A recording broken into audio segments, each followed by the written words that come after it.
Pete and Kimber with Ben Cousins. 6 to 9 weekdays. Welcome to the Pete and Kimber with Ben Cousins podcast. Thanks to Chemist Warehouse. The Chemist Warehouse Christmas fragrance sale is on now. Shop big brand fragrances at the lowest prices today. Yes, good morning, happy week, happy Wednesday, happy hump day, everybody. Oh, good morning. Take our hands, hop onto our humps, and we'll take you through. We'll get you over the hill, all right, on the other side. And then you just put your bum down and just slide on into the rest of the week. I feel like that most days, right? You get to choose. You get to wake up and choose how you're feeling. Exactly. Let's go with it.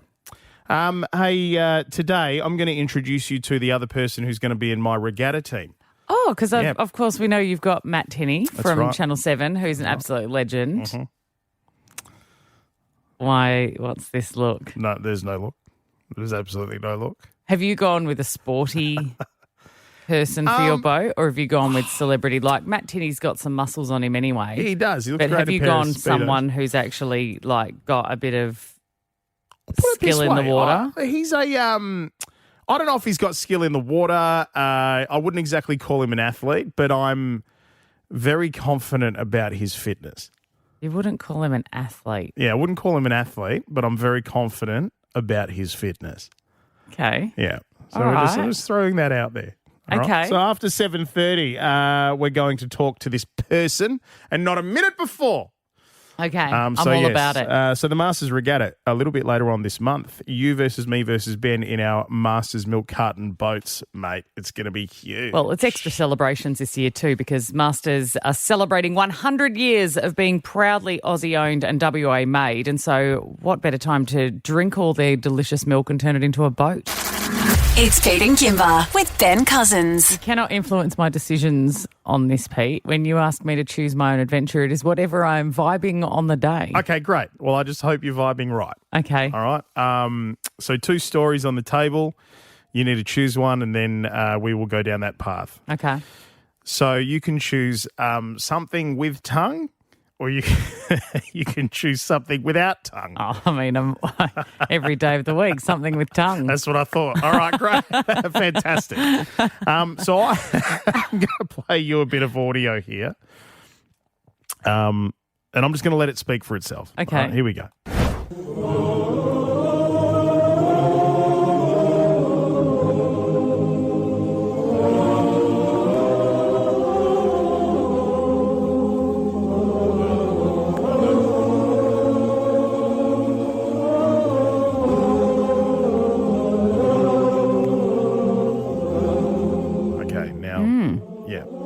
It's interesting because I thought I chose something with tongue. To me, isn't that the International Men's Choir of No Tongue? No, this is the Austrian Tongue Choir. What are they tonguing? So the way these guys sing is that there's a group of about 20 of them, and they sing with their tongues in the opening of their mouth, flicking left and right. So it's like, but they managed to do it like in key. So all it does is really just add this sort of vibrato to whatever it is that they're singing. How many tunes do you reckon they do? I don't know. Like, you're getting together for rehearsal. Yeah. This is their number one release. This is the one they're putting out. This is Moscow Nights. And then what? Where's it go? Where's it go from there? And I'm saying that, and I've got an arts degree. Yeah. Are you trying to do something contemporary? See, they all sound the same. Yeah, that was I Saw the Sign by Ace of Base. Yeah, see? No. Right. How about? Can I change my answer? I think I'd like no tongue. It's Pete and Kimber with Ben Cousins. Speaking of good, healthy competition, congratulations, Jamie Mellon, who won the Melbourne Cup yesterday on the back of the horse Half Yours. Half Yours is coming clear for Jamie Carr for the Cats double. Half Yours, the history maker, won the Lexus Melbourne Cup by 3 lengths. Half Yours, the winner. And on her way to victory, shoved her husband Ben out of the way, and he finished all the way back in 14th. The there was a tight gap, and I said, move over, Ben. Coming through. Nailed it. Absolutely nailed it. Good on her.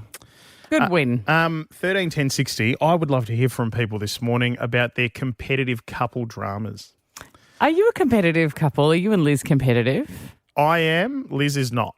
Right. So you're in competition with yourself. Yeah, pretty much. So the first proper good argument that Liz and I ever had was over a tennis match where I learnt actually how competitive I am and learnt how little she cared about competition. And we were playing a best of 3 in tennis and we won a set each. And then she said, oh, well, that was a good game. I've had enough. And I stood there and I was like, no, we have to play it out. Like you can't, like there's one set left to go. We need to play this out. And she refused and I refused to back down and we didn't talk to each other for about 4 days. Really? Yeah. It's the stupidest thing. Wow. Yeah. But I am not competitive at all. Not even in card games and stuff. You love a good card game James or board and game both or something. of us, we love games. We play heaps of board games and card games and stuff like that. Yeah. Both of us are known, people call us Mr. and Mrs. Fairplay. We are just in it for the fun of playing. We don't care about the strategy. We don't care about the win. We most often don't score. That's so boring. Okay. I mean, I don't know what to tell you. I'm not competitive. People who are competitive, this is why I'm not interested in sport because there's no skin in the game. Who cares? See, I love it. I absolutely cares love who it. can get faster across a line? And I want to hear from people this morning who are competitive in their relationships. And, even better, the stories that come off the back of it, has it ended in arguments or big blow-ups? Well, we're doing best call wins here. So if we're talking competitive couples, we need couples who are like, they will stop at nothing to compete. Yeah. They're always coming up with competitions or the great competition of 2002 where you all remember what happened. Like, we want that kind of competitive couple. All right, get on the phone. We'll take your calls next. It's Pete and Kimber with Ben Cousins. The Masters Milk Carton Regatta, where a whole heap of people who have spent the year building their boats out of Masters Milk Cartons will join us at Hillary's Boat Harbour to race them against each other. 22nd of November, 10 till 1, Hillary's Boat Harbour. What a buzz. You've got to be there. It's a really great day, and it's especially this year because Masters are celebrating 100 years of being proudly Aussie-owned and WA-made. So we celebrate by putting on free carnival rides, free petting zoo, free face painting. Yep. There's free Masters milk, and you get to see 30 boats racing, all made out of milk cartons. It's going to be great. Now, also, you versus me versus Ben. Yeah. So big race on the day. Now, last week you revealed your team. Rodeo Gaga. It's Rodeo me, Gaga. Angela Sun, and 16-year-old Emily, who is going to be our future Australian rowing champ. That's right. This week I'm revealing my team members. Now, on Monday, we had Matt Tinney from Seven Sunrise. He's going to be joining me on the boat. So much fun. And in around about 10 minutes' time, we're going to meet the next person who's going to be on my boat as well. You say this person's not an athlete. Not an athlete, but very, very fit.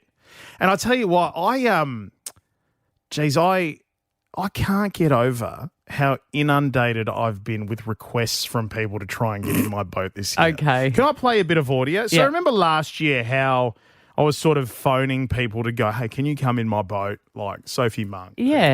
It was a really big celebrity drive. Yeah, and they all had excuses. Hey, Pete. It's Sophie Monk here. Thanks so much for inviting me to the Masters Milk Carton Regatta. Unfortunately, I'm working that day. Pete Rowsthorne here. Look, I know how desperate you are to get someone on the boat, but I just can't make it work. I'm so sorry. It's just too hard. And stop calling. It's getting weird. Please stop. G'day, Pete. It's Damien Martin here, mate. I'm so sorry it's taken this long to get back to all those missed calls, all those voicemails that you've left. You sounded pretty desperate in all of them. I'm so sorry, but I won't be able to make the Masters Milk Carton Regatta. I am too busy, and I've actually seen the team you're coming up against, a very formidable side, and you stand no chance whatsoever. Hope it's a wonderful day. Here to help however I can, mate. All the best. Now, you know what's wild about that, right? Mm-hmm. I don't know if they've seen like the videos and the pictures and stuff from last year and the thousands of people that come to the Hillarys and everything. But all of them have been phoning me going, can I get in this year? Oh, sure. Damo has been on the phone, I reckon, 2-3 times a day. Like, I can't get rid of him. He showed up to my house yesterday. It's weird. It's getting really weird. I have just had a moment where I think I know who's in your boat. Oh, really? It's just dawned on me who I think you've added. Who? Are they tall? They might. I know who it is. I know who it is. Might be tall. They're very fit, Yeah. but they're not an athlete. They've been on TV, haven't they? Oh, bugger. I know who it is. Okay. All right. Well, may as well just take a break and then come back I look and I'll forward get to seeing in. him again. Okay. It's Pete and Kimber with Ben Cousins. Hello, Lockie Gilbert. No? This is not... Hello. Hang on a Do second. you recognise this voice? Hang on a second. What's going on? What do you Pete, mean? You Well, have we've had got me... the same hairdresser, don't we? You have had me believing all morning that the person joining your regatta boat is Lockie Gilbert. Because I couldn't have you on the scent. I could not have you anywhere near the scent. Who have we got? Mystery person, would you like to reveal yourself? Oh, hello.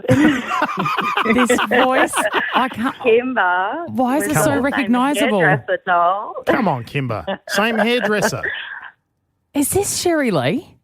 It is indeed. It's Sherry Lee Biggs. Bingo.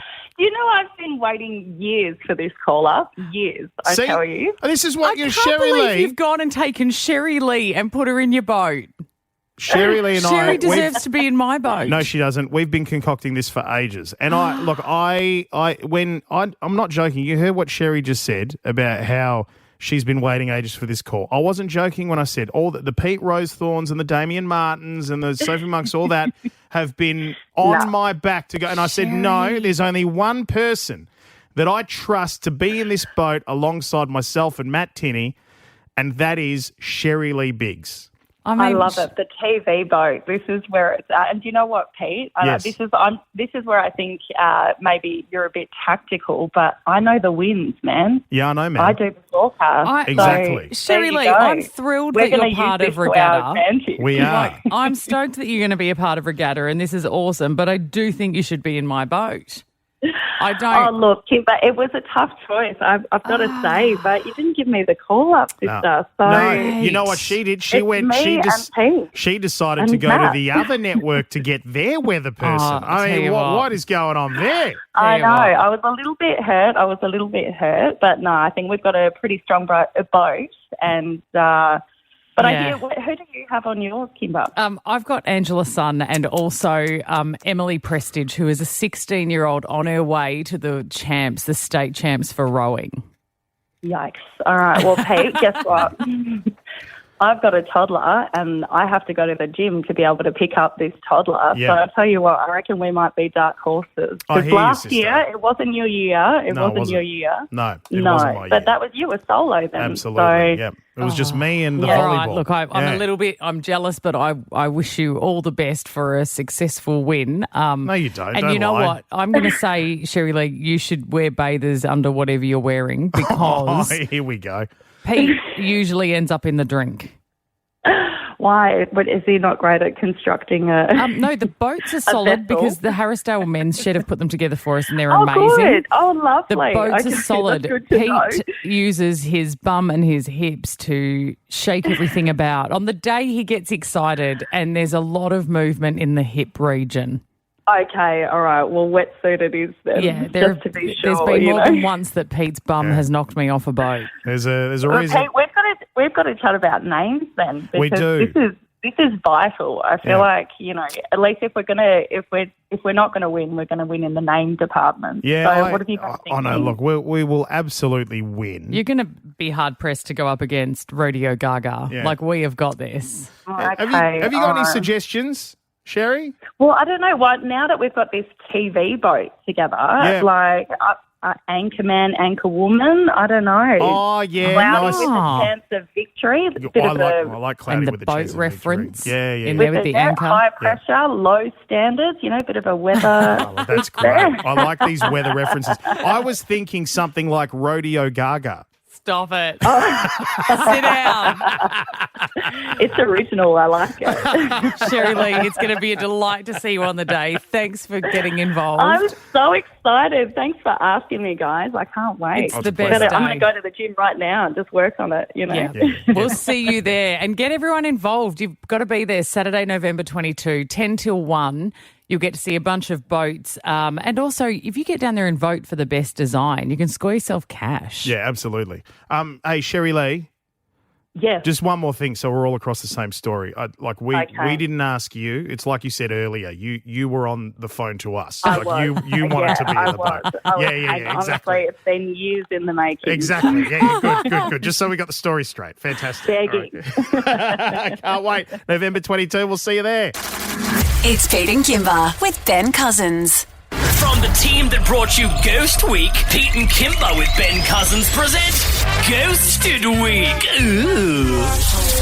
It has been quite the week doing Ghosted Week. We have been hearing from people who have told us about the times they've been ghosted by partners. And then what we do is we see if we can find those people that ghosted them and try and get some closure, Kimber. But not all ghosting stories work out the way that you expect. This is a ghost story you might not have seen coming, Pete.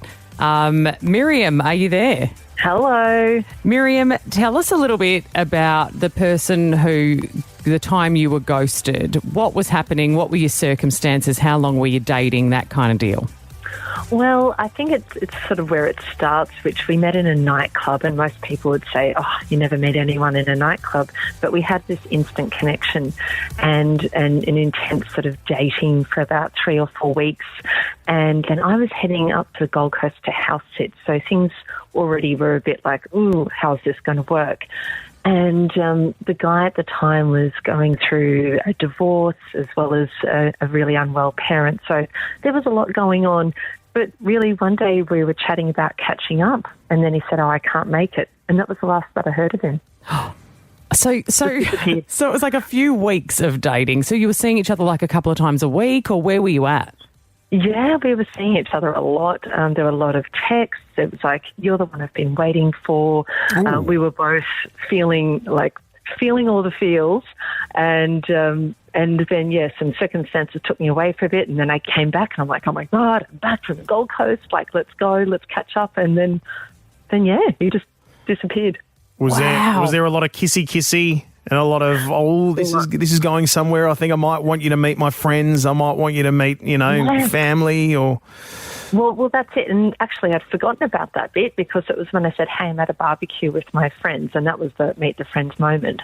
And then he was saying, yep, I'll be there. And this was within hours. Yeah, I'll see you in a couple of hours. And then I can't make it. And I said, oh, I would have thought you'd call as opposed to just text. And that was the last that I heard of him. Oh, so that was the ghosting moment, the barbecue with the mates and stuff, which... Yeah. And so your friends would have been sitting there going, get rid, like this guy, can't believe it. He must have freaked out when it really came to the crunch. Yeah. And so what did you do, Miriam? Did you text him or call him and go, oh, what, now this is all over? Like, how did you handle it? Well, I'd had a funny feeling, I think because I knew there was a lot going on as well. But I said, I wished you had called me instead of just texting me like that because that's really strange. I thought you were going to come this afternoon. And then I never heard back from him.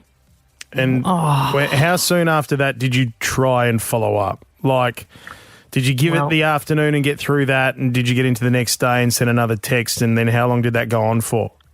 No, I didn't because I'd sent that message saying, hey, I thought you would have called instead of texting this, this was important. And because he never replied, I thought, well, screw you. And rightfully so, because also too, when you actually genuinely are really invested in them and you feel a proper connection, those ones are so rare that I think they really do hurt when they ghost because you just go, wait, does that mean none of that was real? Or does that mean that, surely I deserve more than that by this point? Yeah, absolutely. That's why I didn't follow up. Yeah, for good reason. So now, did the divorce go through? Did he go back? Did he go back to the other person? Well, what happened? I think this is where it gets really interesting because technically, Miriam, your ghost became a zombie because he came back. Ah, love it. He did. Yeah. Okay. Can you stick around and tell us how this guy came back into your life? Love to share that. It's Pete and Kimber with Ben Cousins. From the team that brought you Ghost Week, Pete and Kimber with Ben Cousins present Ghosted Week. Ooh. So in this ghosting story, we've been talking to Miriam, who was dating this guy for a few weeks, and it was intense. From the minute they met, it was the chemistry, the connection, the back and forth, everything was going gangbusters. And then she said, hey, come to my friend's barbecue, would love you to meet some friends. And he absolutely ghosted. She never heard from him again. But it turned around, Miriam, because he came back into your life, didn't he? He did. Tell us about the first time he made contact. How long was it after he ghosted you? It was about a year and a half. Whoa! Jeez! And what did he say? What did he go with as his opener? Well, for all the men and women listening to this one, I think you'll be impressed at the level of ownership that was taken. I just received a message out of the blue and I deleted his number, of course, hadn't heard anything in a year and a half or even seen him.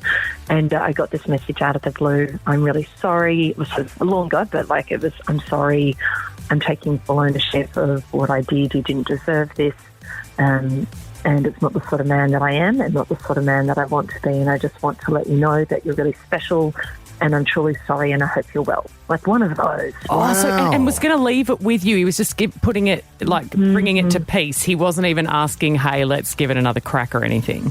Yeah, and I think that's what really surprised me. And given I deleted his number, but I've only ever been ghosted once, and I thought, oh, that must be him. But you were so tempted to write back new phone who dis. Well, I wrote a few draft replies, and I certainly sent it to all the girls, and was like, look, who's just reappeared? But I actually thought it was a pretty special message to not ask for anything and just to, own up to it and to bring it to peace. Yeah. But also, to send a message like that, he's been sitting there for you've been on his mind for a year and a half. On to the more exciting bit is that one thing led to another and we decided to give it another go and it's awesome. Wow. Yeah. So can we say, Miriam, have you found love? Yeah, love of my life stuff. He's met my parents, my friends. He turns up to things when he says he will. How far in are you together? It's been 7 months now. Oh, amazing. Is it better this time around than it was the first time around? Yeah, it really is. And he has gone to therapy. He's working on communication skills. But hey, so am I. I'm not perfect. But I think really approaching things from a place of, well, what would a great relationship look and feel like? What lessons have we learned along the way? Yeah. He's helping me with my coaching business because he's got first-hand insights into what guys go through when this stuff happens. That's such a good news story. Yeah. I know. Yeah, and really and I bet you were absolutely wrestling with the idea at the time of whether or not you write back to him. And as you say, because that temptation to be like, no, screw you, I'm not going back. But how lucky that you considered that there was so many, there's another side of the story here and that it's worked out. Totally, yeah. I was like, you don't want to see the first few drafts that I wrote when I got that message, but I thought, hang on a sec. Hang on, this is a really good message. But he also said he'd been thinking about me for the past year and a half, and like that Elvis Presley or the Pet Shop Boys song, you're always on my mind. I know it's really tacky, but... No, it's not. No, but it's the truth. To reach out.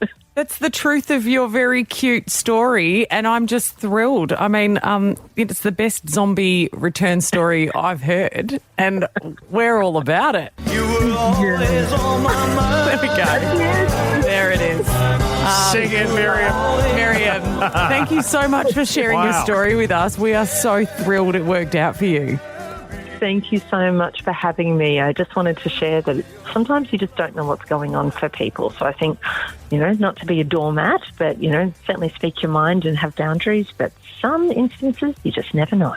Love it. That's great. When you get married, Miriam, I will come and marry you. Please, I would love that.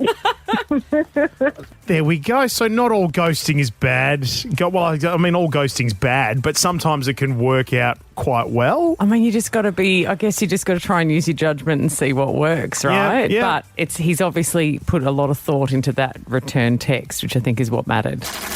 It's Pete and Kimber with Ben Cousins. Last week we did Ghost Week. It was Halloween and we thought let's celebrate all things paranormal. We had a lot of ghost experiences out at the Rose and Crown Hotel, and you should go to our podcast to hear the very spooky stories. Yeah, very much so. And I also had paranormal investigators come out to my house.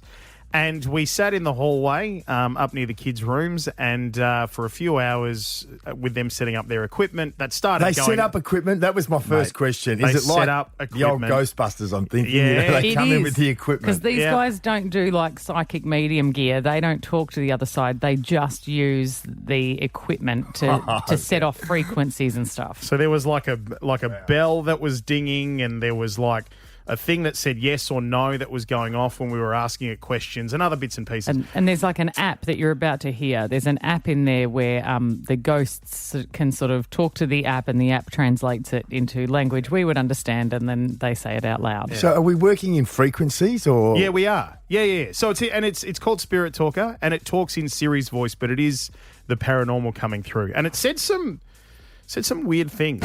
It said he's here. He's here. Yeah. Who is? I suppose it's a guy. It said do. We said it could be saying it's a guy. Mm-hmm. I've asked if it's family. Is it granddad? Nonnal? They will harm you. Oh. They will harm you. We don't.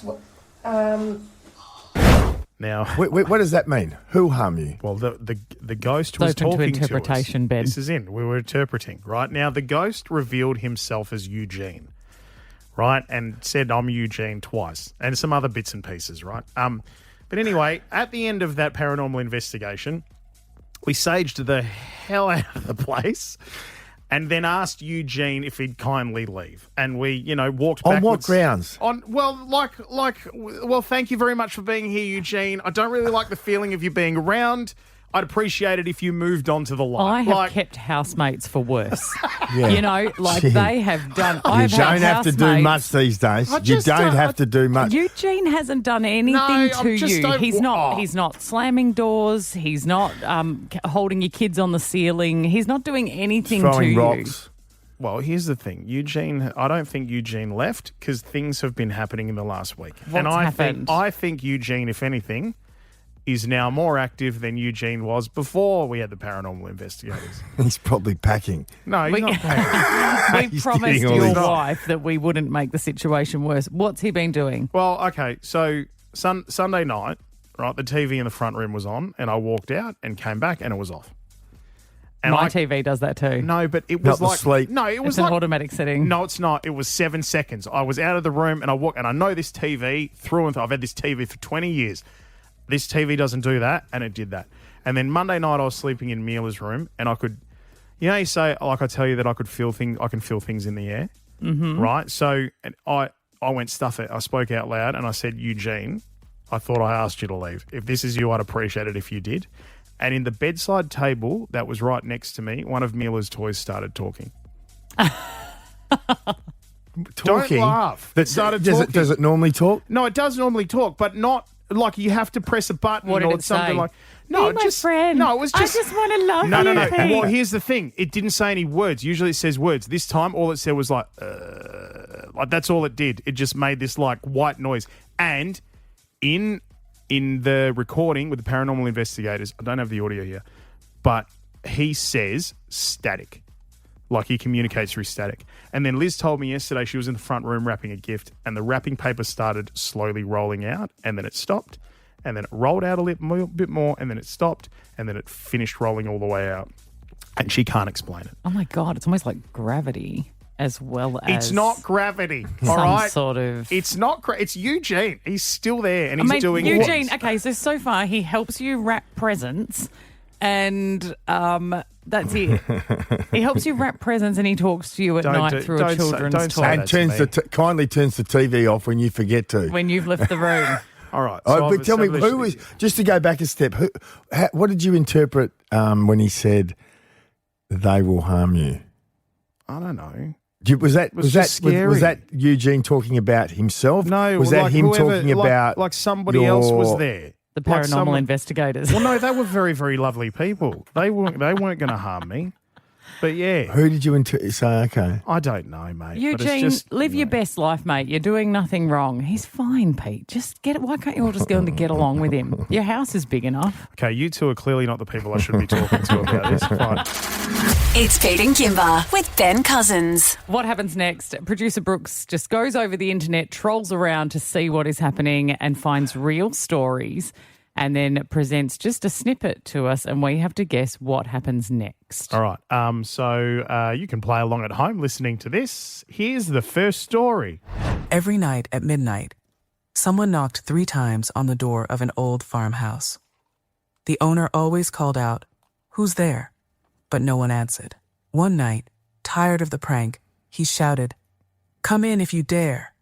What happens next? Come in if you dare. What happens next? Obviously, the door to the farmhouse opens and a ghost appears. You reckon? Yeah. That's what you're both going with? Yep. I mean, every night at midnight, it's a ghost. It's an old farmhouse. Who else is out there? That's a fair point. No one's out there. It's Field of Dreams. What do you reckon, Ben? Yeah. It's got to be a ghost story, right? Yeah, well. It's Eugene. It's Eugene. Don't know. Eugene's busy at our house at the moment, just hanging out. Hit me All right. with it. Well, let's have a listen. The next morning, the owner of the house was missing. The front door was wide open, and he was never seen again. Well, then how did he tell the story? Yeah. That's a good point. He was never seen. How did he Is know? there any more to that, Brooke? Or is that, how did he tell the Producer story? Brooke, that doesn't make sense.